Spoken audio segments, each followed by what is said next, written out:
Linis ng bahay. Maglinis ang bahay. Tignan natin, meron ba tayo naglilinis ng bahay? Let's ka muna. Top answer sila. Let's go. Play. Set.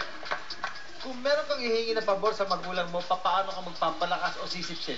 Kikis at mamasahe. Kikis at mamasahe. Tignan natin.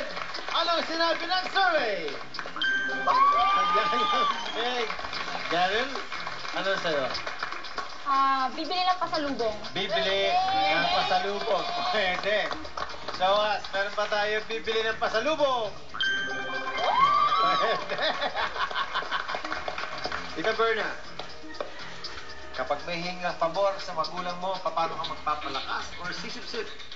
Bibilang ko sila ng maraming pagkain. Bibili ng maraming pagkain. Pwede. Ganito yan, ha? Pwede. Anong sinabi ng survey natin? Wala. Iyan. Okay lang. Silinisin ko yung sapatos ni Papa at ni Mama. Nililinis niya ng sapatos ni Mama at ni Papa. Anong sabi sa survey? Wala. Lack of family, 2 strikes na. Pag-usapan niyo, baka makasteal kayo mamaya. Step? I-ready ko yung gamit nila sa trabaho nila. Ihanda ang gamit Yes! sa trabaho nila. Anong sabi ng survey?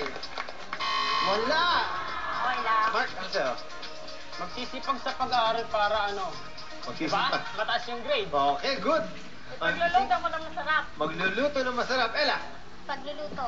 ipagluluto. Magsisipag sa pag-aaral. Ang ganda yan. Alam din natin kung meron tayong magsisipag sa pag-aaral. Meron! Ganda.